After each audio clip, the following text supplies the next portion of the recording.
Didatangi bocil waktu kerja, katanya mau ikut naik ekskavator. Jadi ceritanya bosku, kali ini sebelum kita masuk gawangan baru, kita nyari sampah buat bikin seberangan.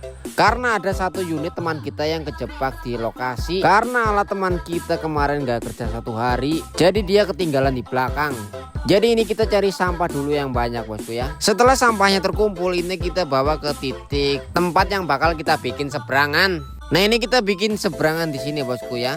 Karena sungainya yang dalam, jadi kita membutuhkan banyak sampah ini bosku. Setelah sampahnya disusun, jangan lupa kita cek supaya kita mengetahui bagian mana yang kurang padat. Dan kalau masih kurang padat, kita tambah sampah lagi hingga padat atau benar-benar keras gitu bosku ya. Setelah sampahnya padat, ini kita susun mating. Lebih kuat lagi kalau bikin susunannya tuh seperti rel. Ini kita pakai mating seadanya. Rata-rata matingnya tuh press track, jadi harus hati-hati gitu bosku ya. Yang diwanti-wanti para operator pada saat nyebrang itu biasanya pada saat waktu hampir sampai di ujung seberangan. Contohnya kayak gini bosku. Pada saat trek depan udah mau naik ke tanggul, trek belakang itu pasti mendorong mating ke belakang. Nah pada saat itulah eksa itu langsung jengat atau jumping. Dan kalau ekskavator udah jumping, tangan ekskavator tuh harus benar-benar kuat cangkrem supaya dia bisa narik bodinya sendiri. Kalau pengen amannya lagi, ujung seberangan dibuat rata sama tanggul.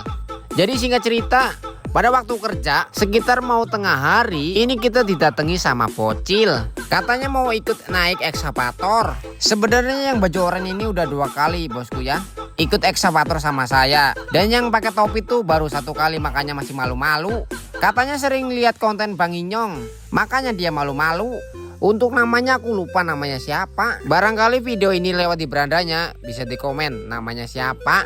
Setelah aku sedikit berbincang-bincang dengannya, ini aku membolehkannya ikut, tapi ikutnya di belakang operator, jangan di luar, karena itu berbahaya. Nah ini ada Mas Dadang yang ketinggalan bontrotnya atau nasi makan siangnya di motor atau kendaraan. Waduh, kok bisa ketinggalan ya? Untungnya sih motornya nggak jauh, kalau jauh ya auto puasa.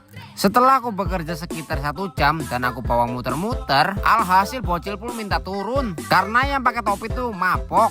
Jadi gitu bosku ya, kalau awal-awal naik ekskavator, kalau nggak kuat tuh bakal mabok. Cuma beda orang, beda juga sih.